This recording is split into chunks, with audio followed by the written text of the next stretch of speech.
अपनी जीवन दृष्टि और रचनात्मकता से हिंदी कहानी को आधुनिक रूप देने वाले प्रेमचंद आज भी हिंदी कहानी के शिरोमणि हैं। उनका जन्म वाराणसी से लगभग 4 मील दूर लम्ही नाम के गांव में 31 जुलाई 1880 में हुआ। प्रेमचंद के पिताजी का नाम मुंशी अजायब लाल और माता का नाम आनंदी देवी था। प्रेमचंद के अनुसार ऐसी कहानी जिसमें जीवन के किसी अंग पर प्रकाश न पड़ता हो, जो सामाजिक रूढ़ियों की तीव्र आलोचना न करता हो, जो मनुष्य में सद्भावों को दृढ़ न करे या जो मनुष्य में कौतूहल का भाव न जागृत करे, कहानी नहीं है। उन्होंने अपनी कहानियों में अपने कर्म और जीवन मूल्यों से समाज को सही दिशा प्रदान करने वाले चरित्रों को गढ़ा। आनंदराव जोशी जी प्रेमचंद की कहानियों का मराठी में अनुवाद करना चाहते थे। 4 अप्रैल 1928 में जोशी जी को लिखे पत्र में उन्होंने अपनी जिन श्रेष्ठ कहानियों का उल्लेख किया, उनमें से 3 कहानियां नमक का दरोगा, पंच परमेश्वर और मंत्र का वाचन आज मैं उनकी जयंती के अवसर पर कर रही हूँ। ये कहानियां मनुष्य के उन्नयन की प्रेरणा स्रोत और शक्ति केंद्र हैं। प्रेमचंद की लिखी कहानी नमक का दरोगा। जब नमक का नया विभाग बना और ईश्वर प्रदत्त वस्तु के व्यवहार करने का निषेध हो गया, तो लोग चोरी छिपे इसका व्यापार करने लगे। अनेक प्रकार के छल प्रपंचों का सूत्रपात हुआ। कोई घूस से काम निकालता था, कोई चालाकी से। अधिकारियों के पौ 12 थे। पटवारी गिरी का सर्वसम्मानित पद छोड़ छोड़ कर लोग इस विभाग की बर्क अंदाजी करते थे। इसके दरोगा पद के लिए तो वकीलों का भी जी ललचाता था। यह वह समय था जब अंग्रेजी शिक्षा और ईसाई मत को लोग एक ही वस्तु समझते थे। फारसी का प्राबल्य था। प्रेम की कथाएं और श्रृंगार रस के काव्य पढ़कर फारसीदां लोग सर्वोच्च पदों पर नियुक्त हो जाया करते थे। मुंशी वंशीधर भी जुलेखा की विरह कथा समाप्त करके मजनू और फरहाद के प्रेम वृतांत को नल और नील की लड़ाई और अमेरिका के आविष्कार से अधिक महत्व की बातें समझते हुए रोजगार की खोज में निकले। उनके पिता एक अनुभवी पुरुष थे। समझाने लगे, बेटा, घर की दुर्दशा देख रहे हो, ऋण के बोझ से दबे हुए हैं। लड़कियां हैं, वे घास फूस की तरह बढ़ती चली जाती हैं। मैं कगारे पर का वृक्ष हो रहा हूं, न मालूम कब गिर पड़ूं। अब तुम ही घर के मालिक मुख्तार हो। नौकरी में ओहदे की ओर ध्यान मत देना, यह तो पीर का मजार है। निगाह चढ़ावे और चादर पर रखनी चाहिए। ऐसा काम ढूंढना जहां कुछ ऊपरी आय हो। मासिक वेतन तो पूर्णमासी का चांद है, जो एक दिन दिखाई देता है और घटते घटते लुप्त हो जाता है। ऊपरी आय बहता हुआ स्रोत है, जिससे सदैव प्यास बुझती है। वेतन मनुष्य देता है, इसी में उसमें वृद्धि नहीं होती। ऊपरी आमदनी ईश्वर देता है, इसी से उसकी बरकत होती है। तुम स्वयं विद्वान हो, तुम्हें क्या समझाऊं। इस विषय में विवेक की बड़ी आवश्यकता है। मनुष्य को देखो, उसकी आवश्यकता को देखो और अवसर को देखो। उसके उपरांत जो उचित समझो करो। गरज वाले आदमी के साथ कठोरता करने में लाभ ही लाभ है, लेकिन बेगरज को दांव पर लगाना जरा कठिन है।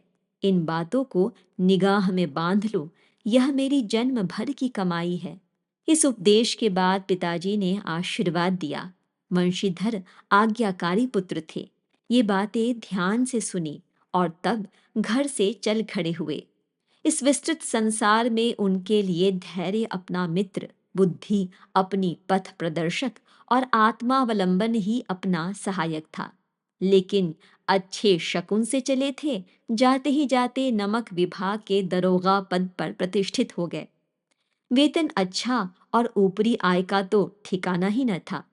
वृद्ध मुंशी जी को सुख संवाद मिला तो फूले न समाये। महाजन कुछ नर्म पड़े, कलवार की आशा लता लहलहाई। पड़ोसियों के हृदय में शूल उठने लगे। जाड़े के दिन थे, और रात का समय।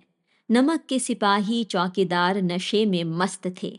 मुंशी वंशीधर को यहाँ आए अभी 6 महीने से अधिक न हुए थे, लेकिन इस थोड़े से समय में ही उन्होंने अपनी कार्यकुशलता और उत्तम आचार से अफसरों को मोहित कर लिया था।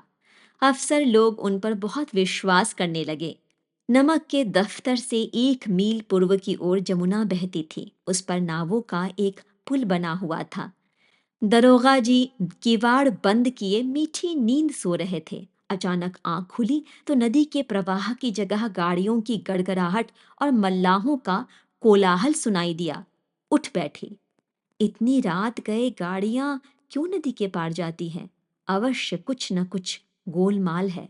तर्क ने भ्रम को पुष्ट किया। वर्दी पहनी, तमंचा जेब में रखा और बात की बात में घोड़ा बढ़ाए हुए पुल पर आ पहुंचे। गाड़ियों की एक लंबी कतार पुल के पार जाती देखी। डांट कर पूछा, किसकी गाड़ियां हैं? थोड़ी देर सन्नाटा रहा। आदमियों में कुछ काना फूसी हुई। तब आगे वाले ने कहा, पंडित अलोपीदीन की। कौन पंडित अलोपीदीन? दातागंज के। मुंशी वंशीधर चौंके। पंडित अलोपीदीन इस इलाके के सबसे प्रतिष्ठित जमींदार थे। लाखों रुपये का लेन देन करते थे। इधर छोटे से बड़े कौन ऐसे थे जो उनके ऋणी ना हो? व्यापार भी बड़ा लंबा चौड़ा था। बड़े चलते पुर्जे आदमी थे। अंग्रेज अफसर उनके इलाके में शिकार खेलने आते और उनके मेहमान होते। 12 मास सदाव्रत चलता था। मुंशी ने पूछा, गाड़ियां कहाँ जाएंगी? उत्तर मिला, कानपुर।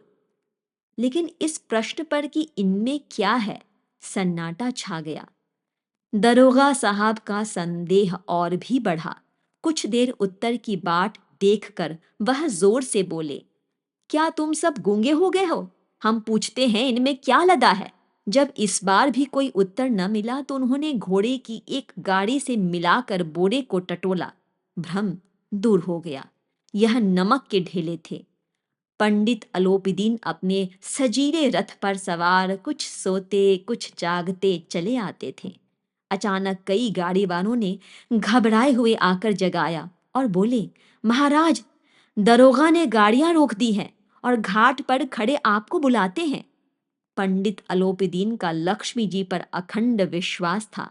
वह कहा करते थे कि संसार का तो कहना ही क्या, स्वर्ग में भी लक्ष्मी का ही राज्य है। उनका ये कहना यथार्थ ही था। न्याय और नीति सब लक्ष्मी के ही खिलौने हैं। इन्हें वह जैसे चाहती है नचाती है। लेटे ही लेटे गर्व से बोले, चलो हम आते हैं। यह कहकर पंडित जी ने बड़ी निश्चिंतता से पान के बीड़े लगाकर खाए। फिर लिहाफ ओढ़े हुए दरोगा के पास आकर बोले, बाबूजी, आशीर्वाद। कहिए, हमसे ऐसा कौन सा अपराध हुआ कि गाड़ियां रोक दी गई? हम ब्राह्मणों पर तो आपकी कृपा दृष्टि रहनी चाहिए। वंशीधर रुखाई से बोले, सरकारी हुक्म। पंडित अलोपीदीन ने हंसकर कहा, हम सरकारी हुक्म को नहीं जानते और न सरकार को। हमारे सरकार तो आप ही हैं। हमारा और आपका तो घर का मामला है। हम कभी आपसे बाहर हो सकते हैं? आपने व्यर्थ का कष्ट उठाया। यह हो नहीं सकता कि इधर से जाए और इस घाट के देवता को भेंट न चढ़ावे। मैं तो आपकी सेवा में स्वयं ही आ रहा था। वंशीधर पर ऐश्वर्य की मोहिनी वंशी का कुछ प्रभाव न पड़ा।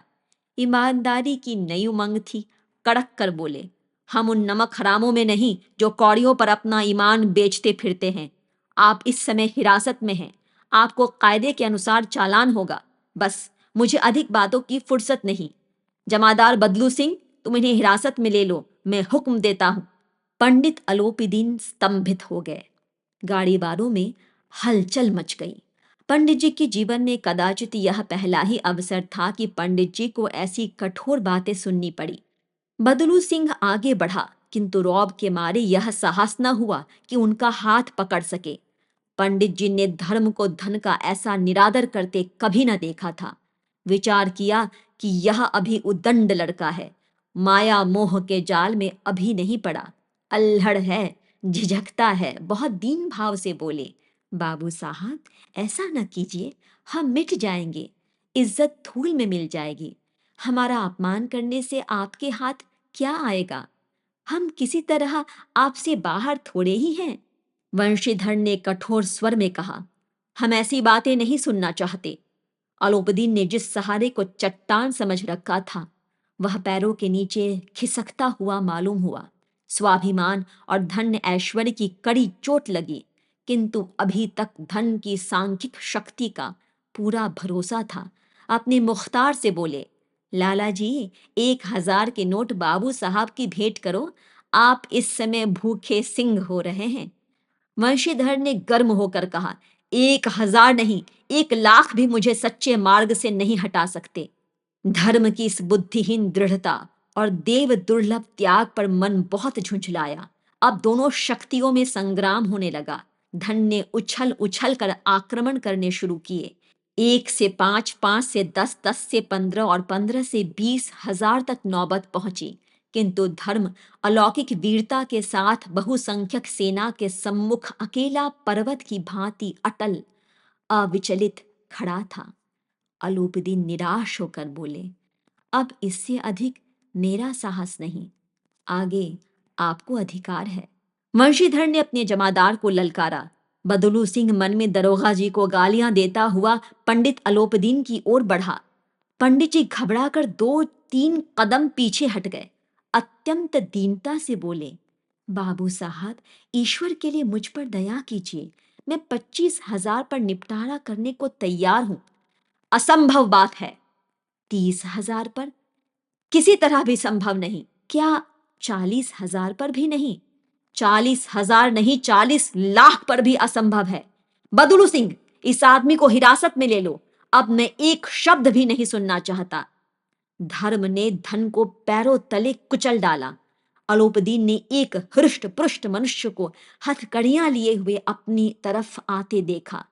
चारों ओर निराश और कातर दृष्टि से देखने लगे। इसके बाद मूर्छित होकर गिर पड़े।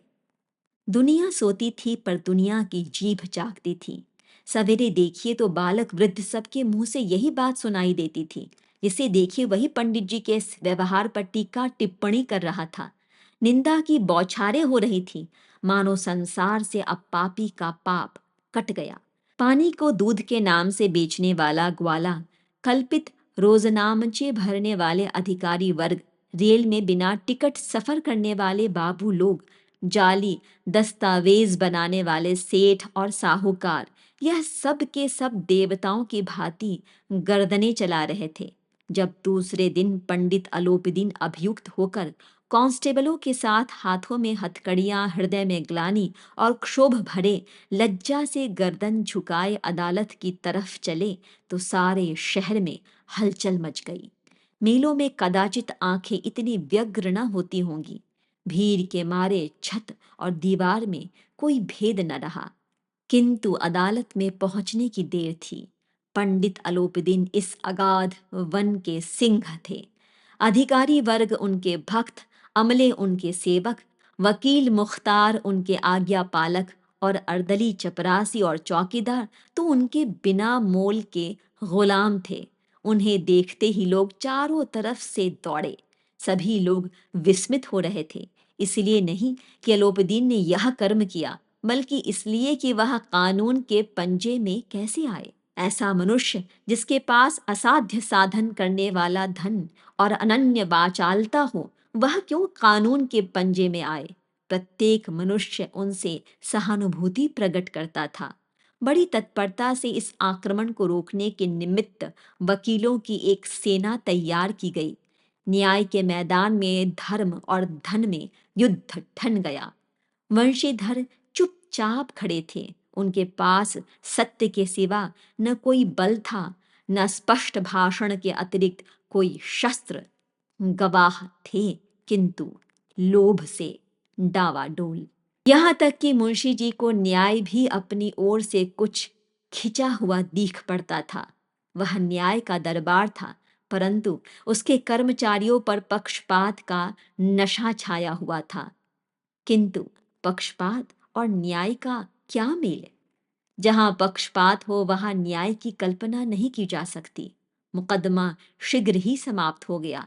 डिप्टी मजिस्ट्रेट ने अपनी तजवीज़ में लिखा, पंडित अलोपीदीन के विरुद्ध दिए गए प्रमाण निर्मूल और भ्रमात्मक हैं।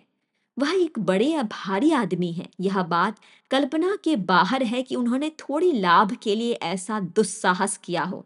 यद्यपि नमक के दरोगा मुंशी वंशीधर का अधिक दोष नहीं है, लेकिन ये बड़े खेद की बात है कि उसकी उद्दंडता और विचारहीनता के कारण एक भले मानुस को कष्ट झेलना पड़ा।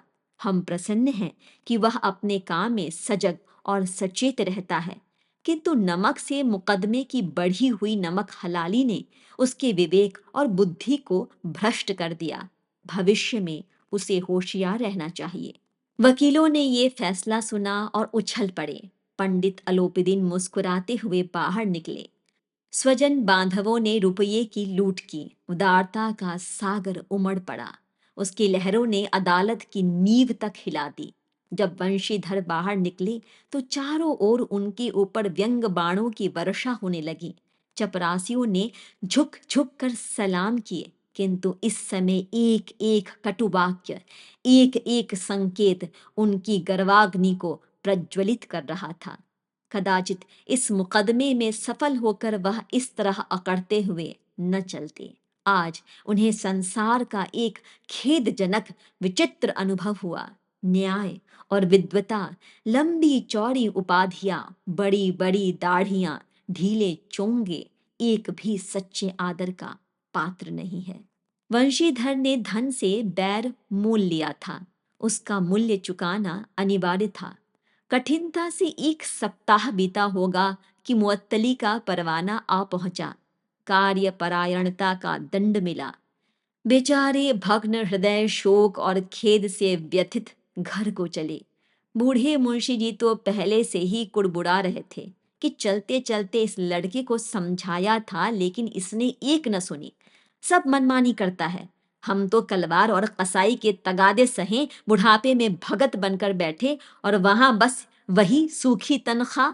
हमने भी तो नौकरी की है और कोई ओहदेदार नहीं थे, लेकिन काम किया, दिल खोल कर किया। और आप ईमानदार बनने चले हैं। घर में चाहे अंधेरा हो, मस्जिद में अवश्य दिया जलाएंगे। खेद ऐसी समझ पर। पढ़ना लिखना सब अकारथ गया। इसके थोड़े ही दिनों बाद जब मुंशी वंशीधर इस दुरावस्था में घर पहुंचे और बूढ़े पिताजी ने समाचार सुना तो सिर पीट लिया। बोले, जी चाहता है कि तुम्हारा और अपना सिर फोड़ लूं। बहुत देर पछता पछता कर हाथ मलते रहे। क्रोध में कुछ कठोर बातें भी कहीं, और यदि वंशीधर वहां से टल न जाता तो अवश्य ही यह क्रोध विकट रूप धारण करता। वृद्ध माता को भी दुख हुआ। जगन्नाथ और रामेश्वर यात्रा की कामनाएं मिट्टी में मिल गई। पत्नी ने कई दिनों तक सीधे मुंह बात तक नहीं की। इसी प्रकार एक सप्ताह बीत गया। संध्या का समय था। बूढ़े मुंशी जी बैठे बैठे राम नाम की माला जप रहे थे। इसी समय उनके द्वार पर सजा हुआ रथ आकर रुका। हरे और गुलाबी पर्दे, पछहिए बैलों की जोड़ी, उनकी गर्दनों में नीले धागे, सींग पीतल से जुड़े हुए। कई नौकर लाठियां कंधों पर रखे साथ थे।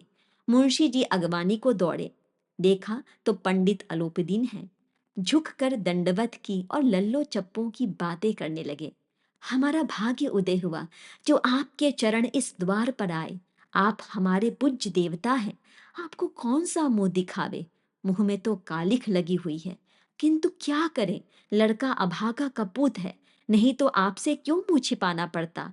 ईश्वर निसंतान चाहे रखे, पर ऐसी संतान न दे। आलोपदीन ने कहा, नहीं भाई साहब, ऐसा न कहिए। मुंशी जी ने चकित होकर कहा, ऐसी संतान को और क्या कहूं। आलोपदीन ने वात्सल्यपूर्ण स्वर में कहा, कुल तिलक और पुरखों की कीर्ति उज्जवल करने वाले संसार में ऐसे कितने धर्मपरायण मनुष्य हैं जो धर्म पर अपना सब कुछ अर्पण कर सके। पंडित अलोपदीन ने वंशीधर से कहा, दरोगा जी, इसे खुशामद न समझिए। खुशामद करने के लिए मुझे इतना कष्ट उठाने की जरूरत न थी। उस रात को आपने अपने अधिकार बल से अपनी हिरासत में लिया था, किंतु आज मैं स्वेच्छा से आपकी हिरासत में आया हूं। मैंने हजारों रईस और अमीर देखे, हजारों उच्च पदाधिकारियों से काम पड़ा, किंतु परास्त किया तो आपने। मैंने सबको अपना और अपने धन का गुलाम बनाकर छोड़ दिया। मुझे आज्ञा दीजिए कि आपसे कुछ विनय करूं। वंशीधर ने अलोपदीन को आते देखा तो उठकर सत्कार किया, किंतु स्वाभिमान सहित। समझ गए कि यह महाशय मुझे लज्जित करने और जलाने आए हैं। क्षमा प्रार्थना की चेष्टा नहीं की, वरन उन्हें अपने पिता की यह ठकुर सुहाती की बात असह्य सी प्रतीत हुई। पर पंडित जी की बातें सुनी तो मन का मैल मिट गया। पंडित जी की ओर उड़ती हुई दृष्टि से देखा, सद्भाव झलक रहा था। गर्व ने अब लज्जा के सामने सिर झुका दिया। शर्माते हुए बोले, ये आपकी उदारता है जो ऐसा कहते हैं। मुझसे जो कुछ अविनय हुई है उसे क्षमा कीजिए। मैं धर्म की बेड़ी में जकरा हुआ था, नहीं तो वैसे मैं आपका दास हूं। जो आज्ञा होगी वह मेरे सिर माथे पर। अलोपदीन ने विनीत भाव से कहा, नदी तट पर आपने मेरी प्रार्थना नहीं स्वीकार की थी, किंतु आज स्वीकार करनी पड़ेगी। वंशीधर बोले, मैं किस योग्य हूं, किंतु जो कुछ सेवा मुझसे हो सकती है उसमें त्रुटि न होगी। अलोपदीन ने एक स्टाम्प लगा हुआ पत्र निकाला और उसे वंशीधर के सामने रखकर बोले, इस पत्र को स्वीकार कीजिए और अपने हस्ताक्षर कर दीजिए। मैं ब्राह्मण हूं, जब तक यह सवाल पूरा न कीजिएगा द्वार से न हटूंगा। मुंशी वंशीधर ने उस कागज को पढ़ा तो कृतज्ञता से आंखों में आंसू भर आए। पंडित अलोपदीन ने उनको अपनी सारी जायदाद का स्थायी मैनेजर नियुक्त किया था। 6,000 वार्षिक वेतन के अतिरिक्त रोजाना खर्च अलग, सवारी के लिए घोड़ा, रहने को बंगला, नौकर चाकर मुफ्त। कंपित स्वर में बोले, पंडित जी, मुझ में इतनी सामर्थ्य नहीं कि आपकी उदारता की प्रशंसा कर सकूं, किंतु ऐसे उच्च पद के योग्य नहीं हूं। अलोपदीन हंसकर बोले, मुझे इस समय एक अयोग्य मनुष्य की ही जरूरत है। वंशीधर ने गंभीर भाव से कहा, यूं मैं आपका दास हूं। आप जैसे कीर्तिवान सज्जन पुरुष की सेवा करना मेरे लिए सौभाग्य की बात है, किंतु मुझ में न विद्या है न बुद्धि, न वह स्वभाव जो इन त्रुटियों की पूर्ति कर देता है। ऐसे महान कार्य के लिए एक बड़े मर्मज्ञ अनुभवी मनुष्य की जरूरत है। अलोपदीन ने कलमदान से कलम निकाली और उसे वंशीधर के हाथ में देकर बोले, न मुझे विद्वता की चाह है न अनुभव की, न मर्मज्ञता की न कार्य कुशलता की। इन गुणों के महत्व का परिचय खूब पा चुका हूं। अब सौभाग्य और सुअवसर ने मुझे वह मोती दे दिया जिसके सामने योग्यता और विद्वता की चमक फीकी पड़ जाती है। यह कलम लीजिए, अधिक सोच विचार न कीजिए, दस्तखत कर दीजिए। परमात्मा से यही प्रार्थना है कि वह आपको सदैव वही नदी के किनारे वाला बेमुरब्बत उद्दंड कठोर परंतु धर्मनिष्ठ दरोगा बनाए रखे। वंशीधर की आंखें डबडबा आई। हृदय के संकुचित पात्र में इतना एहसान न समा सका। एक बार फिर पंडित जी की ओर भक्ति और श्रद्धा की दृष्टि से देखा और कांपते हुए हाथ से मैनेजरी के कागज पर हस्ताक्षर कर दिए। अलोपदीन ने प्रफुल्लित होकर उन्हें गले लगा लिया। पंच परमेश्वर। जुम्मन शेख और अलगू चौधरी में गाढ़ी मित्रता थी। साझे में खेती होती थी, कुछ लेन देन में भी साझा था। एक को दूसरे पर अटल विश्वास था। जुम्मन जब हज करने गए थे तब अपना घर अलगू को सौंप गए थे और अलगू जब कभी बाहर जाते तो जुम्मन पर अपना घर छोड़ देते थे। उनमें ना खान पान का व्यवहार था न धर्म का नाता, केवल विचार मिलते थे। मित्रता का मूल मंत्र भी यही है। इस मित्रता का जन्म उसी समय हुआ जब दोनों मित्र बालक ही थे और जुम्मन के पूज्य पिताजी जुमराती उन्हें शिक्षा प्रदान करते थे। अलगू ने गुरुजी की बहुत सेवा की थी, खूब रकाबियां मांझी, खूब प्याले धोए। उनका हुक्का एक क्षण के लिए भी विश्राम न लेने पाता था, क्योंकि प्रत्येक चिलम अलगू को आधे घंटे तक किताबों से अलग कर देती थी। अलगू के पिता पुराने विचारों के मनुष्य थे। उन्हें शिक्षा की अपेक्षा गुरु की सेवा शुश्रूषा पर अधिक विश्वास था। वह कहते थे कि विद्या पढ़ने से नहीं आती, जो कुछ होता है गुरु के आशीर्वाद से, बस गुरु जी की कृपा दृष्टि चाहिए। अतएव यदि अलगू पर जुमराती शेख के आशीर्वाद अथवा सत्संग का कुछ फल न हुआ तो यह मानकर संतोष कर लेगा कि विद्योपार्जन में उसने यथाशक्ति कोई बात उठा नहीं रखी। विद्या उसके भाग्य ही में न थी तो कैसे आती। मगर जुमराती शेख स्वयं आशीर्वाद के कायल न थे।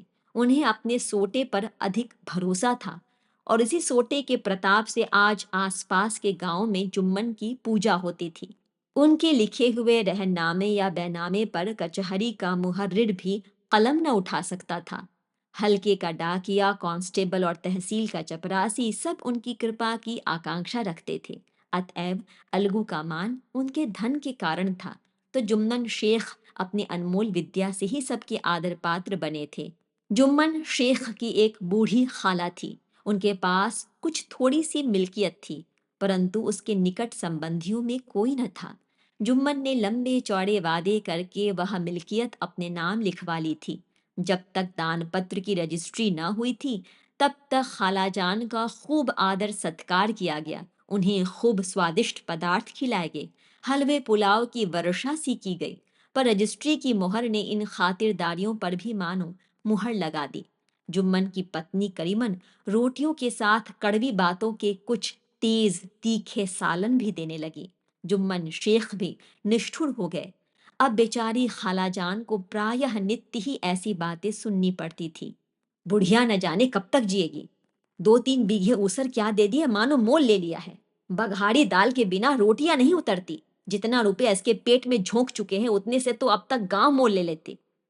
कुछ दिन खाला जान ने सुना और सहा, पर जब न सहा गया तब जुम्मन से शिकायत की। जुम्मन ने स्थानीय कर्मचारी गृहस्वामी के प्रबंध में दखल देना उचित न समझा। कुछ दिन और यूं ही रो धोकर काम चलता रहा।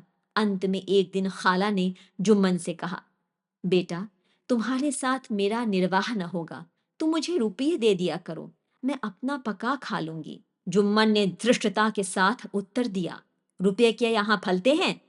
खाला ने नम्रता से कहा, मुझे कुछ रूखा सूखा चाहिए भी कि नहीं? जुम्मन ने गंभीर स्वर से जवाब दिया, तो कोई ये थोड़ी ही समझा था कि तुम मौत से लड़कर आई हो। खाला बिगड़ गई। उन्होंने पंचायत करने की धमकी दी। जुम्मन हंसे। जिस तरह कोई शिकारी हिरन को जाल की तरफ जाते देखकर मन ही मन हंसता है। वह बोले, हाँ जरूर पंचायत करो, फैसला हो जाए। मुझे भी यह दिन रात की खटखट पसंद नहीं। पंचायत में किसकी जीत होगी इस विषय में जुम्मन को कुछ भी संदेह न था। आसपास के गांव में ऐसा कौन था जो उसके अनुग्रहों का ऋणी न हो? ऐसा कौन था जो उसको शत्रु बनाने का साहस कर सके? किसमें इतना बल था जो उसका सामना कर सके? आसमान के फरिश्ते तो पंचायत करने आएंगे नहीं। इसके बाद कई दिन तक बूढ़ी खाला हाथ में लकड़ी लिए आसपास के गांव में दौड़ती रही। कमर झुककर कमान हो गई थी। एक एक पग चलना दूभर था। मगर बात आ पड़ी थी, उसका निर्णय करना जरूरी था। बिरला ही कोई भला आदमी होगा जिसके सामने बुढ़िया ने दुख के आंसू ना बहाए हों। किसी ने तो यूं ही ऊपरी मन से हाँ करके टाल दिया, और किसी ने इस अन्याय पर जमाने को गालियां दी। कहा, कब्र में पांव लटके हुए हैं, आज मरे कल दूसरा दिन, पर हवस नहीं मानती। अब तुम्हें क्या चाहिए? रोटी खाओ और अल्लाह का नाम लो। तुम्हें अब खेती बाड़ी से क्या काम है? कुछ ऐसे सज्जन भी थे जिन्हें हास्य रस के रसास्वादन का अच्छा अवसर मिला। झुकी हुई कमर, पोपला मुंह, सन के से बाल, इतनी सामग्री एकत्र हो तब हंसी क्यों ना आवे। ऐसे न्यायप्रिय दयालु दीन वत्सल पुरुष बहुत कम थे जिन्होंने उस अबला के दुखड़े को गौर से सुना हो और उसको सांत्वना दी हो। चारों ओर से घूम घाम कर बेचारी अलगू चौधरी के पास आई, लाठी पटक दी और दम लेकर बोली, बेटा, तुम भी दम भर के लिए मेरी पंचायत में चले आना।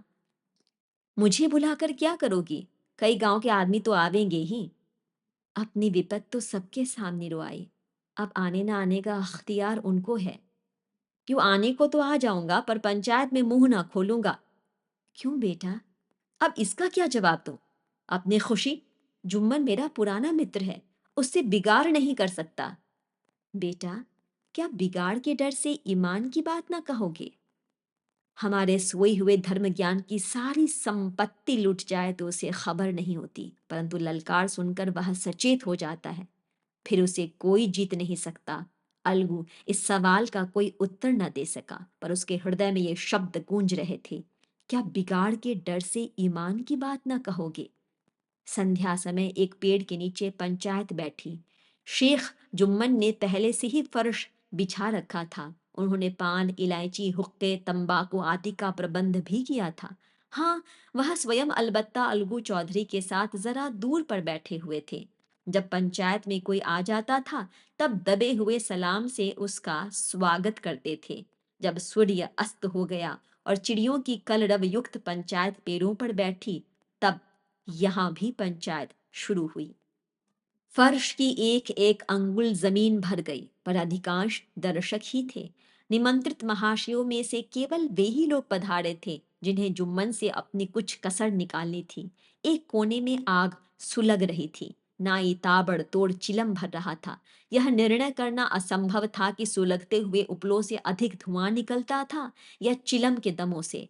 और लड़के इधर उधर दौड़ रहे थे। कोई आपस में गाली गलौज करते और कोई रोते थे। चारों तरफ कोलाहल मच रहा था। गांव के कुत्ते इस जमाव को भोज समझकर झुंड के झुंड जमा हो रहे थे। पंच लोग बैठ गए तो बूढ़ी खाला ने उनसे विनती की, पंचो, आज 3 साल हुए मैंने अपनी सारी जायदाद अपने भांजे जुम्मन के नाम लिख दी थी। इसे आप लोग जानते ही होंगे। जुम्मन ने मुझे ताहयात रोटी कपड़ा देना कबूल किया। साल भर तो मैंने इसके साथ रो धोकर काटा, पर अब रात दिन का रोना नहीं सहा जाता। मुझे न पेट की रोटी मिलती है, न तन का कपड़ा। बेकस बेवा हूं, कचहरी दरबार नहीं कर सकती। तुम्हारे सिवा और किसको अपना दुख सुनाऊं? तुम लोग जो राह निकाल दो उसी राह पर चलूं। अगर मुझ में कोई ऐब देखो तो मेरे मुंह पर थप्पड़ मारो। जुम्मन में बुराई देखो तो उसे समझाओ, क्यों एक बेकस की आह लेता है। मैं पंचों का हुक्म सिर माथे पर चढ़ाऊंगी। रामधन मिश्र, जिनके कई असामियों को जुम्मन ने अपने गांव में बसा लिया था, बोले, जुम्मन मियाँ, किसे पंच बदते हो? अभी से इसका निपटारा कर लो, फिर जो कुछ पंच कहेंगे वही मानना पड़ेगा। जुम्मन को इस समय सदस्यों में विशेषकर वे ही लोग दीख पड़े जिनसे किसी न किसी कारणवश उनका वैमनस्य था। जुम्मन बोले, पंचों का हुक्म अल्लाह का हुक्म है। खाला जान जिसे चाहे उसे बदे, मुझे उज़्र उज्र नहीं। खाला ने चिल्ला कर कहा, अरे अल्लाह के बंदे, पंचों का नाम क्यों नहीं बता देता? कुछ मुझे भी तो मालूम हो।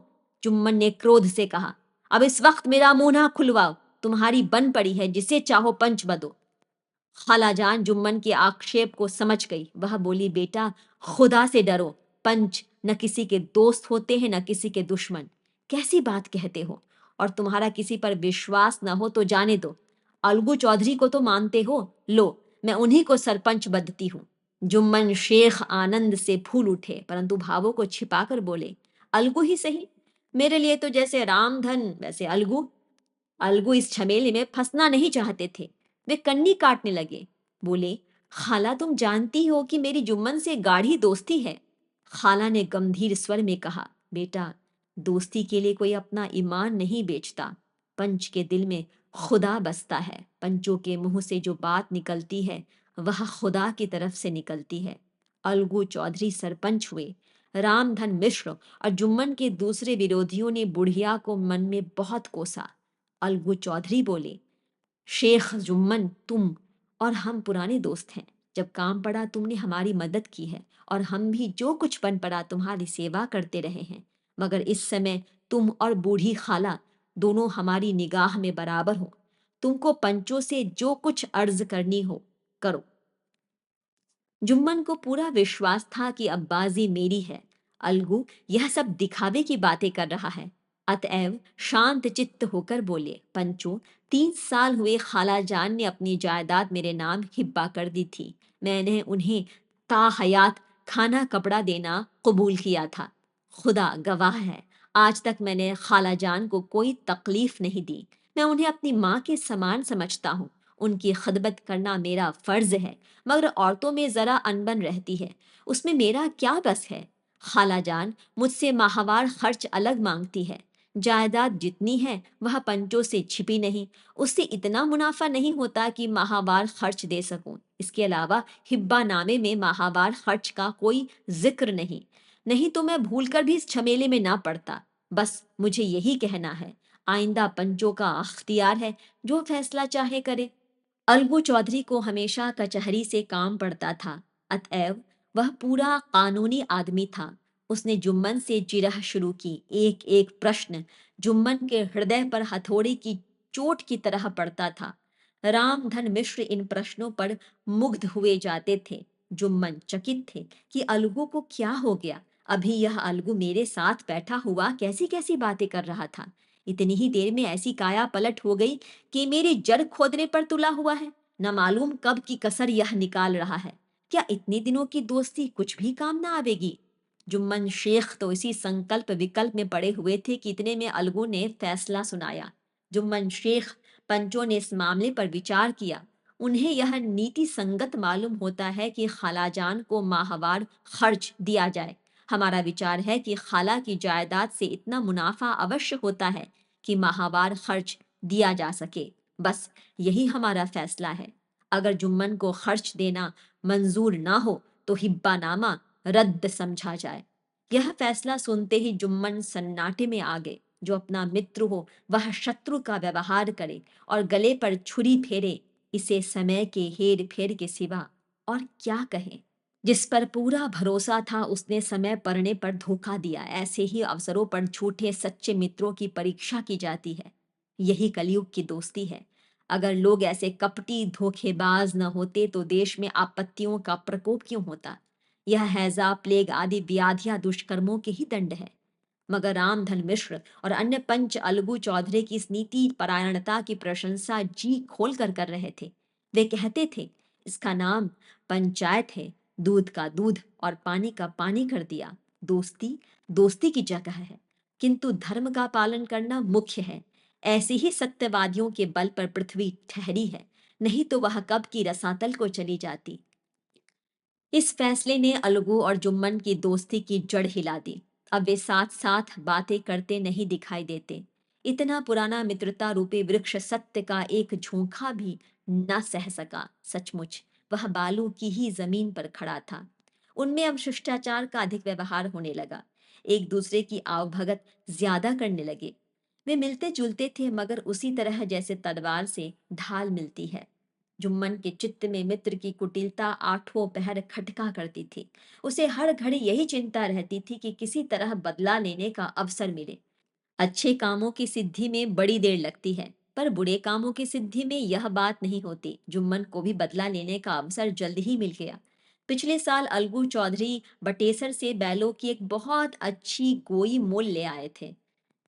बैल पछाही जाति के सुंदर बड़े बड़े सींगों वाले थे। महीनों तक आसपास के गांवों के लोग दर्शन करते रहे। दैव योग से जुम्मन की पंचायत के 1 महीने के बाद इस जोड़ी का एक बैल मर गया। जुम्मन ने दोस्तों से कहा, यह दगाबाजी की सजा है। इंसान सब्र भले ही कर जाए, पर खुदा नेको बद सब देखता है। अलगू को संदेह हुआ कि जुम्मन ने बैल को विष दिला दिया है। चौधराई ने भी जुम्मन पर ही इस दुर्घटना का दोषारोपण किया। उसने कहा, जुम्मन ने कुछ कर करा दिया है। चौधराइन और करीमन में इस विषय पर एक दिन खूब ही वाद विवाद हुआ। दोनों देवियों ने शब्द बाहुल्य की नदी बहा दी। व्यंग्य, वक्रोक्ति, अन्योक्ति और उपमा आदि अलंकारों में बातें हुई। जुम्मन ने किसी तरह शांति स्थापित की। उन्होंने अपनी पत्नी को डांट डपट कर समझा दिया। वह उसे उस रणभूमि से हटा भी ले गए। उधर अलगू चौधरी ने समझाने बुझाने का काम अपने तर्कपूर्ण सोटे से लिया। अब अकेला बैल किस काम का। उसका जोड़ बहुत ढूंढा गया पर न मिला। निदान यह सलाह ठहरी कि इसे बेच डालना चाहिए। गांव में एक समझू साहू थे। वह इक्का गाड़ी हाँकते थे। गांव के गुड़ घी लाद कर मंडी ले जाते। मंडी से तेल नमक भर लाते और गांव में बेचते। इस बैल पर उनका मन लहराया। उन्होंने सोचा, यह बैल हाथ लगे तो दिन भर में बेखटके 3 खेप हो। आजकल तो एक ही खेप में लाले पड़े रहते हैं। बैल देखा, गाड़ी में दौड़ाया, बाल भौरी की पहचान कराई, मोल तोल किया और उसे लाकर द्वार पर बांध ही दिया। 1 महीने में दाम चुकाने का वादा ठहरा। चौधरी को भी गरज थी ही, घाटे की परवाह न की। समझू साहू ने नया बैल पाया तो लगे उसे रगेदने। वह दिन में 3 3 4 4 खेपे करने लगा। न चारे की फिक्र थी न पानी की, बस खेपों से काम था। मंडी ले गए। वहां कुछ रूखा भूसा सामने डाल दिया। बेचारा जानवर अभी दम भी न लेने पाता था कि फिर जोत दिया। अलगू चौधरी के घर था तो चैन की बंशी बजती थी। बैलराम छठे छमाहे कभी बहाली में जोते जाते थे। खूब उछलते कूदते और कोसों तक दौड़ते चले जाते थे। वहां बैलराम का रातिब था। साफ पानी, दली हुई अरहर की दाल और भूसे के साथ खली, और यही नहीं, कभी कभी घी का स्वाद भी चखने को मिल जाता था। शाम सवेरे एक आदमी खरहरे करता, पूछता और सहलाता था। कहाँ वह सुख चैन, कहाँ यह आठों पहर की खपत। महीने भर में ही वह पिस सा गया। इक्के का जुआ देखते ही उसका लहू सूख जाता था। एक एक पग चलना दूभर था, हड्डियां निकल आई थी। पर था वह पानीदार, मार की बर्दाश्त न थी। एक दिन चौथी खेत में साहू जी ने दूना बोझ लादा। दिन भर का थका जानवर, पैर न उठते थे, पर साहू जी कोड़े फटकारने लगे। बस फिर क्या था, बैल कलेजा तोड़ कर चला। कुछ दूर दौड़ा और चाहा कि जरा दम ले लूं, पर साहू जी को जल्द पहुंचने की फिक्र थी। उन्होंने कई कोड़े बड़ी निर्दयता से फटकारे। बैल ने एक बार फिर जोर लगाया, पर अब की बार शक्ति ने जवाब दे दिया। वह धरती पर गिर पड़ा और ऐसा गिरा कि फिर न उठा। साहू जी ने बहुत पीटा, टांग पकड़कर खींचा, नथनों में लकड़ी ठूंस दी, पर कहीं मृतक भी उठ सकता है। तब साहू जी को कुछ शक हुआ। उन्होंने बैल को गौर से देखा, खोलकर अलग किया और सोचने लगे कि गाड़ी कैसे घर पहुंचे। बहुत चीखे चिल्लाए, पर देहात का रास्ता बच्चों की आंख की तरह सांझ होते ही बंद हो जाता है। कोई नजर न आया, आसपास कोई गांव भी न था। मारे क्रोध के उन्होंने मरे हुए बैल पर और दुर्रे लगाए और कोसने लगे। अब भागे, तुझे मरना ही था तो घर पहुंच कर मरता, ससुरा बीच रास्ते में ही मर रहा। अब गाड़ी कौन खींचे। इस तरह साहू जी खूब जले भुने। कई बोरे गुड़ और कई पीपे घी उन्होंने बेचे थे। 200-250 रुपए कमर में बंधे थे। इसके सिवा गाड़ी पर कई बोरे नमक के थे।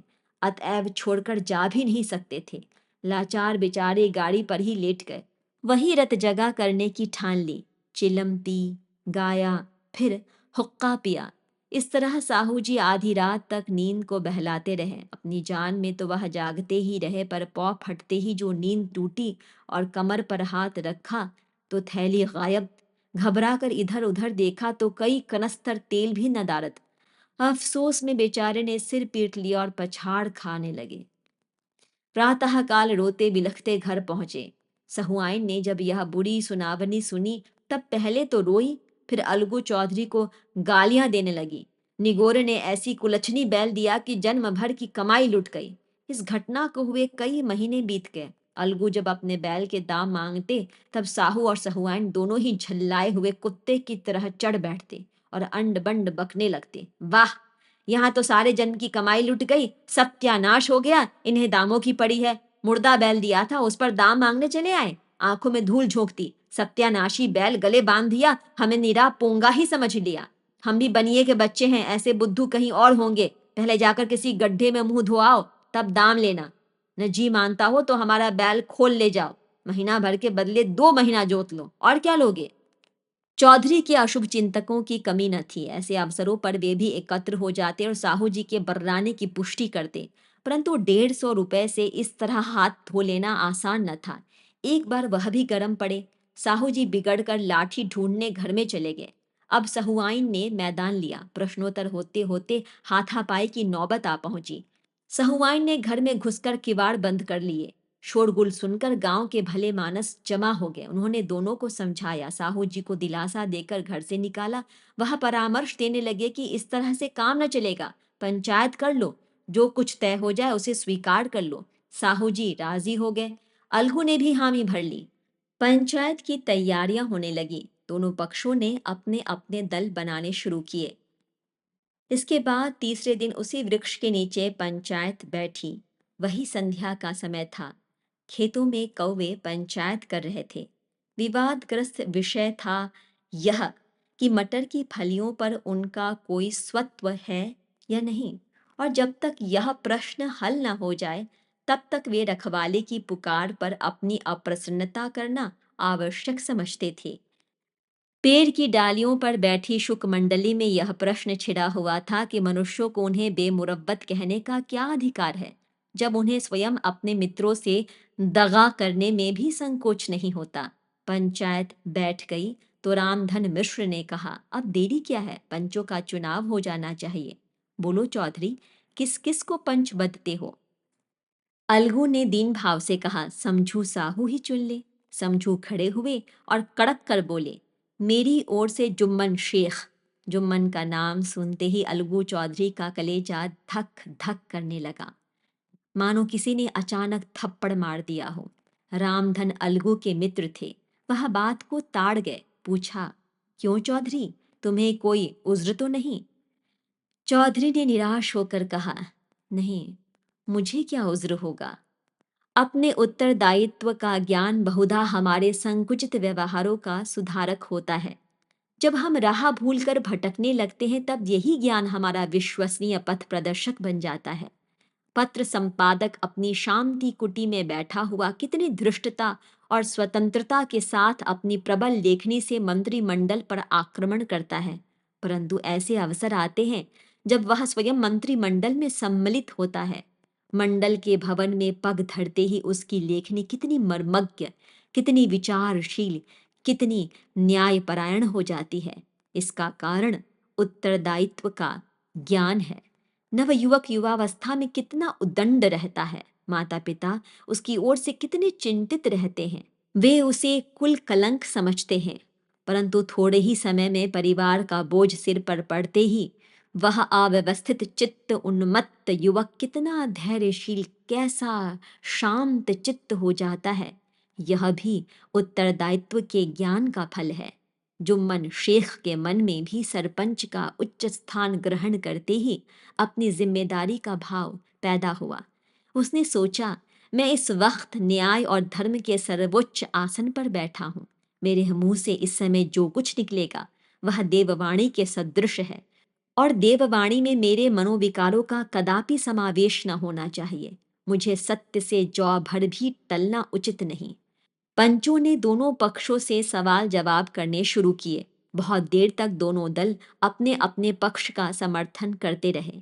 इस विषय में तो सब सहमत थे कि समझू को बैल का मूल्य देना चाहिए, परंतु दो महाशय इस कारण रियायत करना चाहते थे कि बैल के मर जाने से समझू को हानि हुई। इसके प्रतिकूल दो सभ्य मूल के अतिरिक्त समझू को दंड भी देना चाहते थे, जिससे फिर किसी भी पशुओं के साथ ऐसी निर्दयता करने का साहस न हो। अंत में जुम्मन ने फैसला सुनाया, अलगू चौधरी और समझू साहू, पंचों ने तुम्हारे मामले पर अच्छी तरह विचार किया। समझू को उचित है कि बैल का पूरा दाम दे। जिस वक्त उन्होंने बैल लिया उसे कोई बीमारी न थी। अगर उसी समय दाम दे दिए जाते तो आज समझू उसे फेर लेने का आग्रह न करते।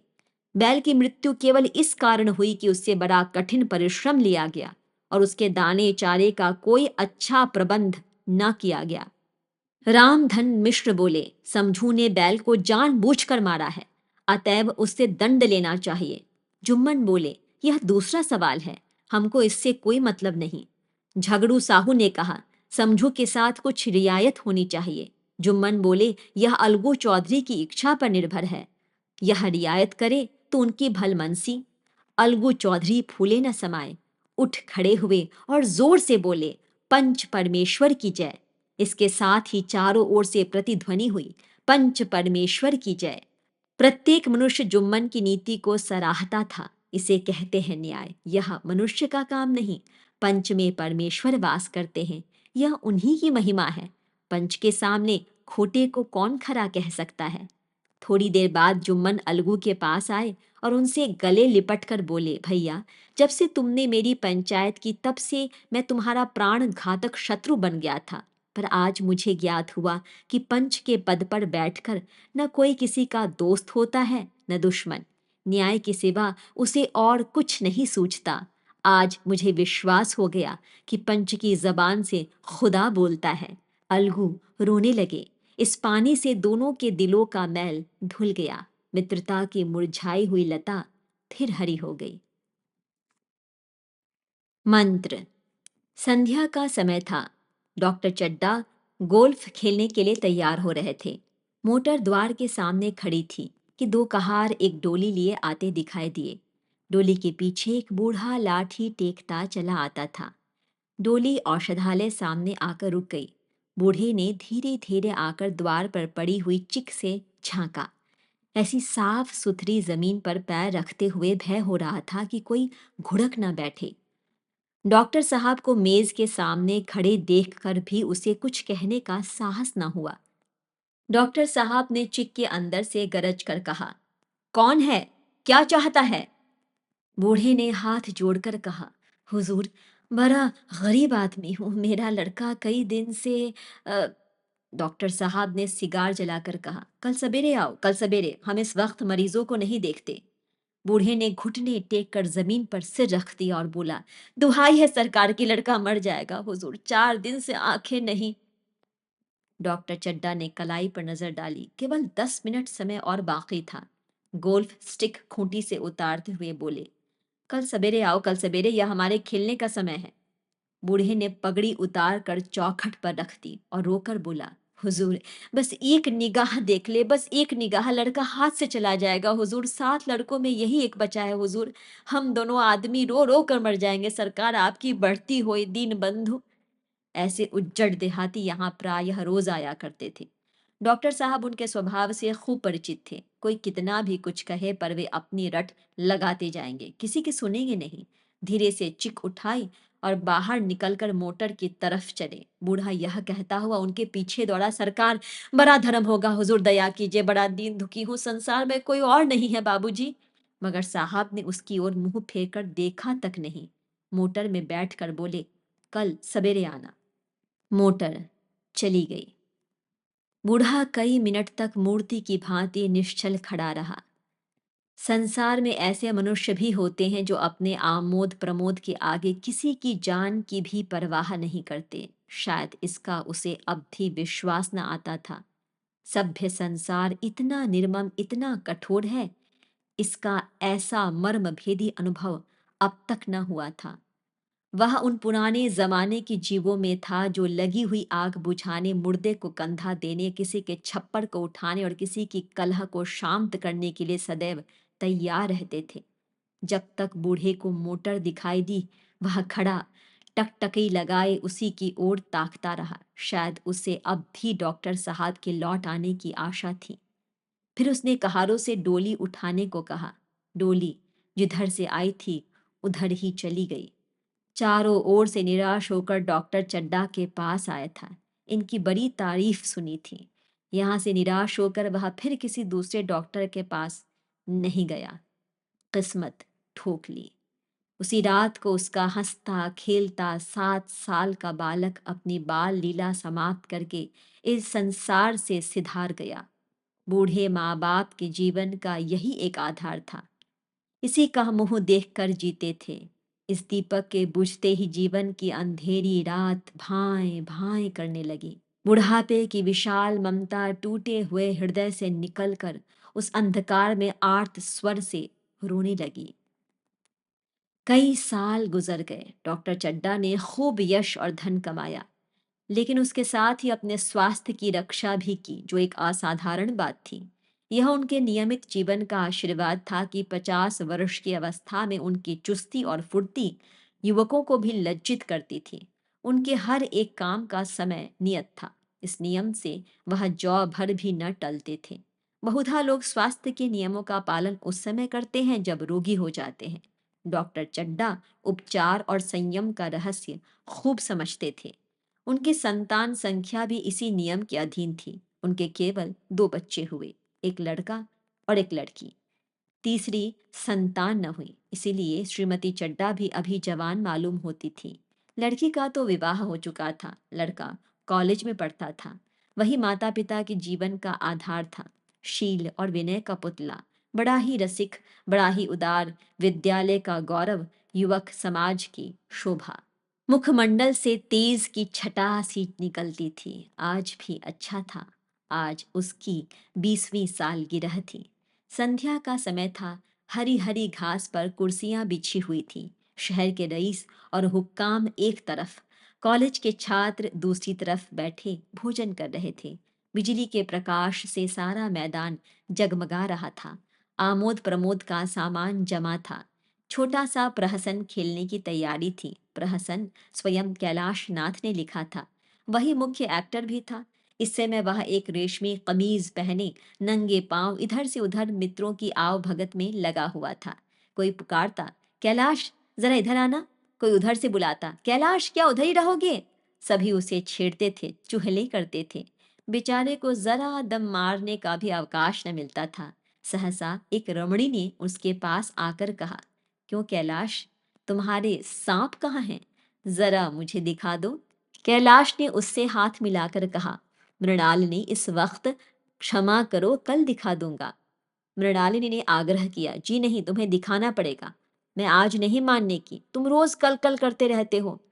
मृणालिनी और कैलाश दोनों सहपाठी थे और एक दूसरे के प्रेम में पड़े हुए थे।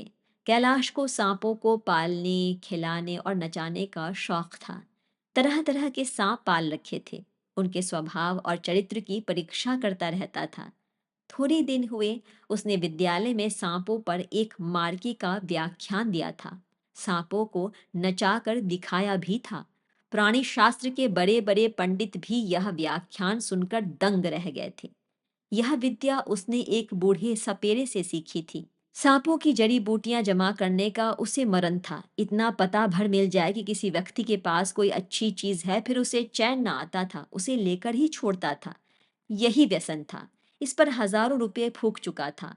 मृणालिनी कई बार आ चुकी थी, पर कभी सांपों को देखने के लिए इतनी उत्सुक न हुई थी। कह नहीं सकते आज उसकी उत्सुकता सचमुच आ गई थी या वह कैलाश पर अपने अधिकार का प्रदर्शन करना चाहती थी। पर उसका आग्रह बेमौका था। उस कोठरी में कितनी भीड़ लग जाएगी। भीड़ को देखकर सांप कितने चौंकेंगे और रात के समय उन्हें छेड़ा जाना कितना बुरा होगा। इन बातों का उसे जरा भी ध्यान न आया। कैलाश ने कहा, नहीं, कल जरूर दिखा दूंगा। इस वक्त अच्छी तरह दिखा भी तो न सकूंगा, कमरे में तिल रखने की भी जगह न मिलेगी। एक महाशय ने छेड़कर कहा, दिखा क्यों नहीं देते जी, जरा सी बात के लिए इतना टालम टोल कर रहे हो। मिस गोविंद हरगिज न मानना, देखे कैसे नहीं दिखाते। दूसरे महाशय ने और रद्दा चढ़ाया, मिस गोविंद इतनी सीधी और भोली हैं, तभी आप इतना मिलान करते हैं। दूसरी सुंदरी होती तो इसी बात पर बिगड़ खड़ी होती। तीसरे साहब ने मजाक उड़ाया, जी बोलना छोड़ देती, भला कोई बात है। इस पर आपको दावा है कि मृणालिनी के लिए जान हाजिर है। मृणालिनी ने देखा कि यह शोहदे उसे चंग पर चढ़ा रहे हैं तो बोली, आप लोग मेरी वकालत ना करें, मैं खुद अपनी वकालत कर लूंगी। मैं इस वक्त सांपों का तमाशा नहीं देखना चाहती, चलो। छुट्टी हुई। इस पर मित्रों ने ठट्ठा लगाया। एक साहब बोले, देखना तो आप सब कुछ चाहें, पर कोई दिखाए भी तो। कैलाश को मृणालिनी की झपी हुई सूरत देखकर मालूम हुआ कि इस वक्त उसका इनकार वास्तव में उसे बुरा लगा है। जो ही प्रीति भोज समाप्त हुआ और गाना शुरू हुआ, उसने मृणालिनी और अन्य मित्रों को सांपों के दरबे के सामने ले जाकर महुअर बजाना शुरू किया। फिर एक एक खाना खोलकर एक एक सांप को निकालने लगा। वाह, क्या कमाल था। ऐसा जान पड़ता था कि ये कीड़े उसकी एक एक बात, उसके मन का एक एक भाव समझते हैं।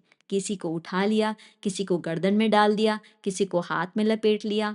मृणालिनी बार बार मन करती कि इन्हें गर्दन में ना डालो, दूर से ही दिखा दो, बस जरा नचा दो। कैलाश की गर्दन में सांपों को लिपटते देखकर उसकी जान निकल जाती थी। पछता रही थी कि मैंने व्यर्थ ही इनसे सांप दिखाने को कहा। मगर कैलाश एक न सुनता था। प्रेमिका के सम्मुख अपने सर्पकला प्रदर्शन का ऐसा अवसर पाकर वह कब चूकता। एक मित्र ने टीका, दांत तोड़ डाले होंगे। कैलाश हंसकर बोला, दांत तोड़ डाला मदारियों का काम है, किसी के दांत नहीं तोड़े गए, कहिए तो दिखा दूं। कहकर उसने एक काले सांप को पकड़ लिया और बोला, मेरे पास इससे बड़ा और जहरीला सांप दूसरा नहीं है। अगर किसी को काट ले तो आदमी आनन फानन में मर जाए, लहर भी ना आए। इसके कांटे पर मंत्र नहीं, इसके दांत दिखा दूं। मृणालिनी ने उसका हाथ पकड़कर कहा, नहीं नहीं कैलाश, ईश्वर के लिए इसे छोड़ दो, तुम्हारे पैर पड़ती हूँ। इस पर एक दूसरे मित्र बोले, मुझे तो विश्वास नहीं आता, लेकिन तुम कहते हो तो मान लूंगा। कैलाश ने सांप की गर्दन पकड़कर कहा, नहीं साहब, आप आंखों से देखकर मानिए। दांत तोड़कर वश में किया तो क्या, सांप बड़ा समझदार होता है। अगर उसे विश्वास हो जाए कि इस आदमी से मुझे कोई हानि न पहुंचेगी तो वह उसे हरगिज न काटेगा। मृणालिनी ने जब देखा कि कैलाश पर इस वक्त भूत सवार है तो उसने यह तमाशा बंद करने के विचार से कहा, अच्छा भाई, अब यहाँ से चलो, देखा गाना शुरू हो गया है। आज मैं भी कोई चीज सुनाऊंगी। यह कहते हुए उसने कैलाश का कंधा पकड़कर चलने का इशारा किया और कमरे से निकल गई। मगर कैलाश विरोधियों का शंका समाधान करके ही दम लेना चाहता था। उसने सांप की गर्दन पकड़कर जोर से दबाई, इतनी जोर से दबाई कि उसका मुंह लाल हो गया, देह की सारी नसें तन गई। सांप ने अब तक उसके हाथों ऐसा व्यवहार न देखा था। उसकी समझ न आता था कि यह मुझसे क्या चाहते हैं। उसे शायद भ्रम हुआ कि मुझे मार डालना चाहते हैं, अतएव वह आत्मरक्षा के लिए तैयार हो गया। कैलाश ने उसकी गर्दन खूब दबाकर मुंह खोल दिया और उसके जहरीले दांत दिखाते हुए बोला, जिन सज्जनों को शक हो आकर देख लें। आया विश्वास या अब भी कुछ शक है? मित्रों ने आकर उसके दांत देखे और चकित हो गए। प्रत्यक्ष प्रमाण के सामने संदेह को स्थान कहाँ। मित्रों का शंका निवारण करके कैलाश ने सांप की गर्दन ढीली कर दी और उसे जमीन पर रखना चाहा, पर वह काला गेहुअन क्रोध से पागल हो रहा था। गर्दन नर्म पड़ते ही उसने सिर उठाकर कैलाश की उंगली में जोर से काटा और वहां से भागा। कैलाश की उंगली से टप टप खून टपकने लगा। उसने जोर से उंगली दबा ली और अपने कमरे की तरफ दौड़ा। वहां मेज के दराज में एक जड़ी रखी हुई थी, जिसे पीस कर लगा देने से घातक विष भी रफू हो जाता था। मित्रों में हलचल पड़ गई। बाहर महफिल में भी खबर हुई। डॉक्टर साहब घबरा कर दौड़े। फौरन उंगली की जड़ कसकर बांधी गई और जड़ी पीसने के लिए दी गई। डॉक्टर साहब जड़ी के कायल न थे। वह उंगली का डसा भाग नश्तर से काट देना चाहते थे, पर कैलाश को जड़ी पर पूर्ण विश्वास था। मृणालिनी पियानो पर बैठी हुई थी। यह खबर सुनते ही दौड़ी और कैलाश की उंगली से टपकते हुए खून को रुमाल से पोंछने लगी। जड़ी पीसी जाने लगी, पर उसी 1 मिनट में कैलाश की आंखें झपकने लगी। होठों पर पीलापन दौड़ने लगा, यहां तक कि वह खड़ा न रह सका, फर्श पर बैठ गया। सारे मेहमान कमरे में जमा हो गए। कोई कुछ कहता था, कोई कुछ। इतने में जड़ी पीसकर आ गई। मृणालिनी ने उंगली पर लेप किया। 1 मिनट और बीता। कैलाश की आंखें बंद हो गई। वह लेट गया और हाथ से पंखा झलने का इशारा किया। मां ने दौड़कर उसका सिर गोद में रख लिया और बिजली का टेबल फैन लगा दिया। डॉक्टर साहब ने झुककर पूछा, कैलाश कैसी तबीयत है? कैलाश ने धीरे से हाथ उठा दिया, पर कुछ बोल न सका। मृणालिनी ने करुण स्वर में कहा, क्या जड़ी कुछ असर न करेगी? डॉक्टर साहब ने सिर पकड़कर कहा, क्या बतलाऊं, मैं इसकी बातों में आ गया। अब तो नश्तर से भी कुछ फायदा न होगा। आधे घंटे तक यही हाल रहा। कैलाश की दशा प्रतिक्षण बिगड़ती जाती थी, यहाँ तक कि उसकी आंखें पथरा गई, हाथ पांव ठंडे हो गए, मुख की कांति मलिन पड़ गई। नाड़ी का कहीं पता नहीं। मौत के सारे लक्षण दिखाई देने लगे। घर में कोहराम मच गया। मृणालिनी एक और सिर पीटने लगी। मां अलग पछाड़े खाने लगी। डॉक्टर चड्डा को मित्रों ने पकड़ लिया, नहीं तो वह नश्तर अपनी गर्दन पर मार लेते। एक महाशय बोले, कोई मंत्र झाड़ने वाला मिले तो संभव है अब भी जान बच जाए। एक मुसलमान सज्जन ने इसका समर्थन किया, अरे साहब, कब्र में पड़ी हुई लाशें जिंदा हो गई हैं, ऐसे ऐसे बाकमाल पड़े हुए हैं। डॉक्टर चड्डा बोले, मेरी अक्ल पर पत्थर पड़ गया था, किसकी बातों में आ गया। नश्तर लगा देता तो यह नौबत ही क्यों आती। बार बार समझाता रहा कि बेटा सांप न पालो, मगर कौन सुनता था। बुलाइए किसी झाड़ फूक करने वाले को ही बुलाइए, मेरा सब कुछ ले लो, मेरा अपनी सारी जायदाद उसके पैरों पर रख दूंगा, लंगोटी बांधकर घर से निकल जाऊंगा, मगर मेरा कैलाश, मेरा प्यारा कैलाश उठ बैठे। ईश्वर के लिए किसी को बुलवाइए। एक महाशय का किसी झाड़ने वाले से परिचय था, वह दौड़कर उसे बुला लाए, मगर कैलाश की सूरत देखकर उसे मंत्र चलाने की हिम्मत न पड़ी। बोला, अब क्या हो सकता है सरकार, जो कुछ होना था हो चुका। अरे मूर्ख, यह क्यों नहीं कहता कि जो कुछ ना होना था हो चुका। जो कुछ होना था वह कहाँ हुआ? माँ बाप ने बेटे का सेहरा कहाँ देखा? मृणालिनी का काम ना तरु क्या पल्लव और पुष्प से रंजित हो उठा? मन के वह स्वर्ण स्वप्न जिनसे जीवन आनंद का स्रोत बना हुआ था, क्या पूरे हो गए? जीवन के नृत्य में तालिका मंडित सागर में आमोद की बहार लुटते हुए क्या उसकी नौका जल मग्न नहीं हो गई? जो ना होना था वह हो गया। वही हरा भरा मैदान था, वही सुनहरी चांदनी एक निःशब्द संगीत की भांति प्रकृति पर छाई हुई थी। वही मित्र समाज था, वही मनोरंजन के सामान थे, मगर जहां हास्य की ध्वनि थी वहां करुण क्रंदन और अश्रु प्रवाह था। शहर से कई मील दूर एक छोटे से घर में एक बूढ़ा और बुढ़िया अंगीठी के सामने बैठे जाड़े की रात काट रहे थे। बूढ़ा नारियल पीता था और बीच बीच में खांसता था। बुढ़िया दोनों घुटनियों में सिर डाले आग की ओर ताक रही थी। एक मिट्टी के तेल की कुप्ती ताक पर जल रही थी। घर में न चारपाई थी न बिछौना। एक किनारे थोड़ी सी पुआल पड़ी हुई थी। इसी कोठरी में एक चूल्हा था। बुढ़िया दिन भर उपले और सूखी लकड़ियां बटोरती थी। बूढ़ा रस्सी बटकर बाजार में बेच आता था। यही उनकी जीविका थी। उन्हें न किसी ने रोते देखा न हंसते। उनका सारा समय जीवित रहने में कट जाता था। मौत द्वार पर खड़ी थी। रोने या हंसने की कहाँ फुर्सत। बुढ़िया ने पूछा, कल के लिए सन तो है नहीं, काम क्या करोगे? जाकर झगड़ू साह से 10 सेर सन उधार लाऊंगा। उसके पहले के पैसे तो दिए ही नहीं, और उधार कैसे देगा? न देगा ना सही। घास तो कहीं गई नहीं है। दोपहर तक क्या 2 आने की भी ना काटूंगा। इतने में एक आदमी ने द्वार पर आवाज दी, भगत, भगत, क्या सो गए? जरा किवाड़ खोलो। भगत ने उठकर किवाड़ खोल दिए। एक आदमी ने अंदर आकर कहा, कुछ सुना? डॉक्टर चड्डा बाबू के लड़के को सांप ने काट लिया। भगत ने चौंक कर कहा, चड्डा बाबू के लड़के को? वही चड्डा बाबू है ना जो छावनी के बंगले में रहते हैं? हाँ हाँ वही, शहर में हल्ला मचा हुआ है। जाते हो तो जाओ, आदमी बन जाओगे। बूढ़े ने कठोर भाव से सिर हिलाकर कहा, मैं नहीं जाता। मेरी बला जाए, वही चड्डा है। खूब जानता हूं। भैया को लेकर उन्हीं के पास गया था। खेलने जा रहे थे। पैरों पर गिर पड़ा कि एक नजर देख लीजिए, मगर सीधे मुंह बात तक न की। भगवान बैठे सुन रहे थे। अब जान पड़ेगा कि बेटे का गम कैसा होता है। कई लड़के हैं? नहीं जी, यही तो एक लड़का था। सुना है सबने जवाब दे दिया है। भगवान बड़ा कारसाज है। उस बखत मेरी आंखों से आंसू निकल पड़े थे, पर उन्हें तनिक भी दया न आई थी। मैं तो उनके द्वार पर होता तो भी बात न पूछता। तो न जाओगे? हमने जो सुना था सो कह दिया।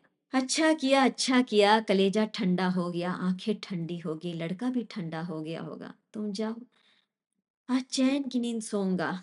जरा तम्बाकू ले ले, एक चिलम और पीऊंगा। अब मालूम होगा लाला को, सारी साहिबी निकल जाएगी। हमारा क्या बिगड़ा?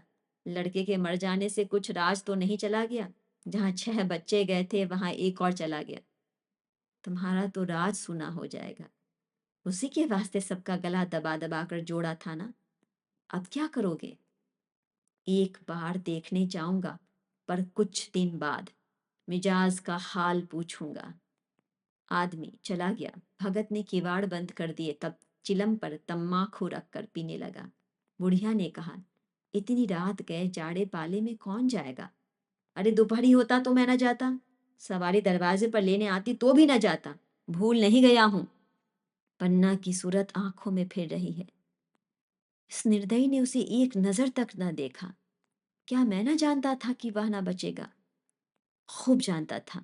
चड्डा भगवान नहीं थे कि उनके एक निगाह देख लेने से अमृत बरस जाता। नहीं, खाली मन की दौड़ थी। जरा तसल्ली हो जाती बस, इसीलिए उनके पास दौड़ा गया था। अब किसी दिन जाऊंगा और कहूंगा, क्यों साहब कहिए, क्या रंग है? दुनिया बुरा कहेगी कहे, कोई परवाह नहीं। छोटे आदमियों में तो सब ऐब हैं, बड़ों में तो कोई ऐब नहीं होता, देवता होते हैं। भगत के लिए यह जीवन में पहला अवसर था कि ऐसा समाचार पाकर वह बैठा रह गया हो। 80 वर्ष के जीवन में ऐसा कभी न हुआ था कि सांप की खबर पाकर वह दौड़ न गया हो। माघ पूस की अंधेरी रात, चैत बैसाख की धूप और लू, सावन भादो की चढ़ी हुई नदी और नाले, और किसी की उसने कभी परवाह न की। वह तुरंत घर से निकल पड़ता था, निस्वार्थ, निष्काम। लेन देन का विचार कभी दिल में आया नहीं। यह उसका काम ही न था। जान का मूल्य कौन दे सकता है? यह एक पुण्य कार्य था। सैकड़ों निराशों को उसके मंत्रों ने जीवन दान दे दिया था। पर आज वह घर से कदम नहीं निकाल सका। यह खबर सुनकर सोने जा रहा है। बुढ़िया ने कहा, तम्बाकू अंगीठी के पास रखी हुई है। उसके पास आज 2.5 पैसे हो गए। देती ही न थी। बुढ़िया यह कहकर लेटी। बूढ़े ने कुप्पी बुझाई, कुछ देर खड़ा रहा, फिर बैठ गया। अंत को लेट गया, पर यह खबर उसके हृदय पर बोझ की भांति रखी हुई थी। उसे मालूम हो रहा था कि उसकी कोई चीज खो गई है, जैसे सारे कपड़े गीले हो गए हैं या पैरों में कीचड़ लगा हुआ है, जैसे कोई उसके मन में बैठा हुआ उसे घर से निकलने के लिए कुरेद रहा है। बुढ़िया जरा देर में खर्राटे लेने लगी। बूढ़े बातें करते करते सोते हैं और जरा सा खटका होते ही जागते हैं। तब भगत उठा और अपनी लकड़ी उठा ली और धीरे से कबाड़ खोले। बुढ़िया ने पूछा, कहाँ जाते हो? कहीं नहीं, देखता था कि कितनी रात है। अभी बहुत रात है, सो जाओ। नींद नहीं आती। नींद काहे को आएगी, मन तो चड्डा के घर पर लगा हुआ है। चड्डा ने मेरे साथ कौन सी नेकी कर दी जो वहां जाऊं? वहां आकर पैरों पड़े तो भी ना जाऊं। उठे तो तुम इसी इरादे से ही। नहीं री, ऐसा पागल नहीं हूं जो मुझे कांटे बोए उसके लिए फूल बोता फिरो। बुढ़िया फिर सो गई। भगत ने किवाड़ लगा दिए और फिर आकर बैठा। पर उसके मन की कुछ ऐसी दशा थी जो बाजे की आवाज कान में पड़ते ही उपदेश सुनने वालों की होती है। आंखें चाहे उपदेशक की ओर हो, पर कान बाजे की ओर ही होते हैं। दिल में भी बाजे की ध्वनि गूंजती रहती है। शर्म के मारे जगह से नहीं उठता। निर्दयी प्रतिघात का भाव भगत के लिए उपदेशक था, पर हृदय उस अभागे युवक की ओर जो इस समय मर रहा था, जिसके लिए एक एक पल का विलंब घातक था। उसने फिर किवाड़ खोले, इतनी धीरे से कि बुढ़िया को खबर भी न हुई। बाहर निकल आया। उसी वक्त गांव का चौकीदार गश्त लगा रहा था। बोला, कैसे उठे भगत? आज तो बड़ी सर्दी है, कहीं जा रहे हो क्या? भगत ने कहा, नहीं जी, जाऊंगा कहाँ? देखता था अभी कितनी रात है, भला कै बजे होंगे? चौकीदार बोला, 1 बजा होगा और क्या। अभी थाने से आ रहा था तो डॉक्टर चड्डा बाबू के बंगले पर बड़ी भारी भीड़ लगी हुई थी। उनके लड़के का हाल तो तुमने सुना होगा, कीड़े ने छू लिया है, चाहे मर भी गया हो। तुम चले जाओ तो शायद बच जाए। सुना है इसके लिए 1,000 तक देने को तैयार है। मैं तो न जाऊं, चाहे वह 10 लाख भी दे। मुझे 10,000 या 10 लाख लेकर करना क्या है? कल मर जाऊंगा, फिर कौन भोगने वाला बैठा हुआ है? चौकीदार चला गया। भगत ने आगे पैर बढ़ाया। जैसे नशे में आदमी की देह अपने काबू में नहीं रहती, पैर कहीं रखता है, पड़ता कहीं। कहता कुछ है, जबान से निकलता कुछ है। वही हाल इस समय भगत का था। मन में प्रतिकार था, पर कर्म मन के अधीन न था। जिसने कभी तलवार नहीं चलाई, वह इरादा करने पर भी तलवार नहीं चला सकता। उसके हाथ कांपते हैं, उठते ही नहीं। भगत लाठी खट खट करता लपका चला जाता था। चेतना रोकती थी, पर उपचेतना ठेलती थी। सेवक स्वामी पर हावी था। आधी राह निकल जाने के बाद सहसा भगत रुक गया। हिंसा ने क्रिया पर विजय पाई। मैं यूं ही इतनी दूर चला आया। इस जाड़े पाले में मरने की मुझे क्या पड़ी थी? आराम से सोया क्यों नहीं? नींद न आती न सही, 2-4 भजन ही गाता। व्यर्थ इतनी दूर दौड़ा आया। चड्डा का लड़का रहे या मरे, मेरी बला से। मेरे साथ उन्होंने ऐसा कौन सा सुलूक किया है कि मैं उनके लिए मरूं? दुनिया में हजारों मरते हैं, हजारों जीते हैं। मुझे किसी के जीने मरने से क्या मतलब? मगर उपचेतना ने अब एक दूसरा रूप धारण किया, जो हिंसा से बहुत कुछ मिलता जुलता था। वह झाड़ फूंक करने नहीं जा रहा है। वह देखेगा कि लोग क्या कर रहे हैं। डॉक्टर साहब का रोना पीटना देखेगा, किस तरह सिर पीटते हैं, किस तरह पछाड़े खाते हैं। वह देखेगा कि बड़े लोग भी क्या छोटों की भांति ही रोते हैं या सब्र कर जाते हैं। ते लोग तो विद्वान होते हैं, सब्र कर जाते होंगे। हिंसा भाव को यूं धीरज देता हुआ वह फिर आगे बढ़ा। इतने में 2 आदमी आते दिखाई दिए। दोनों बातें करते चले आ रहे थे। चड्डा बाबू का घर उजड़ गया। वही तो एक लड़का था। भगत के कान में यह आवाज पड़ी। उसकी चाल और भी तेज हो गई। थकान के मारे पांव न उठते थे। शिरोभाग इतना बढ़ा जाता था मानो अब मुंह के बल गिर पड़ेगा। इस तरह वह कोई 10 मिनट चला होगा कि डॉक्टर साहब का बंगला नजर आया। बिजली की बत्तियां जल रही थी, मगर सन्नाटा छाया हुआ था। रोने पीटने की आवाज भी न आती थी। भगत का कलेजा धक धक करने लगा। कहीं मुझे बहुत देर तो नहीं हो गई? वह दौड़ने लगा। अपनी उम्र में वह इतना तेज कभी न दौड़ा था।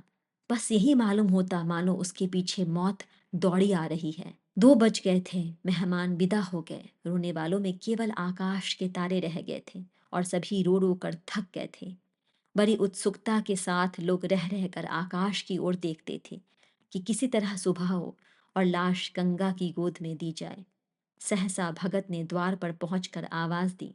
डॉक्टर साहब समझे कोई मरीज आया होगा।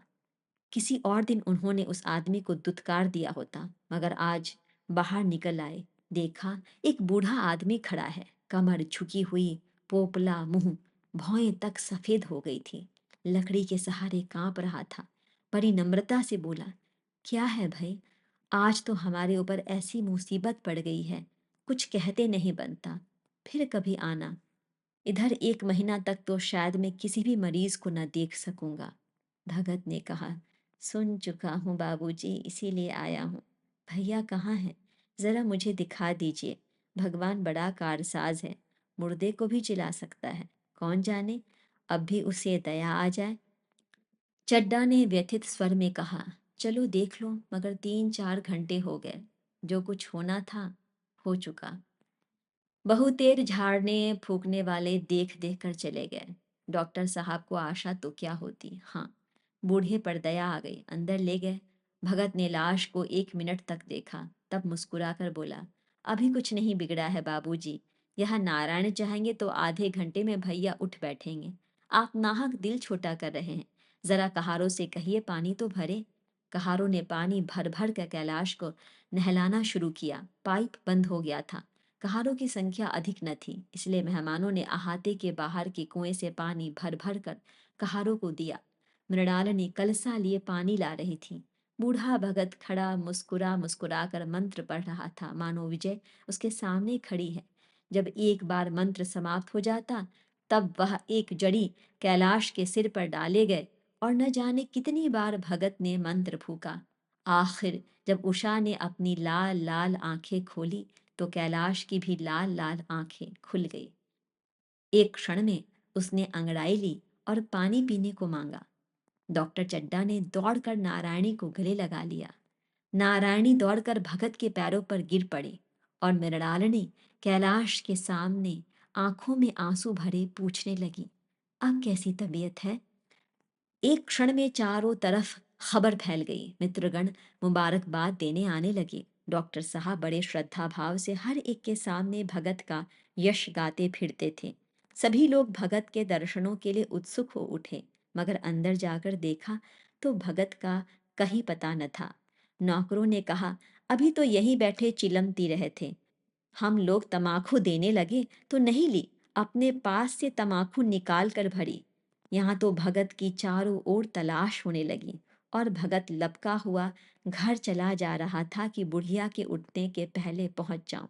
जब मेहमान लोग चले गए तो डॉक्टर साहब ने नारायणी से कहा, बुढ़ा न जाने कहाँ चला गया, एक चिलम तमाकू का भी रवादार न हुआ। नारायणी, मैंने तो सोचा था इसे कोई बड़ी रकम दूंगी।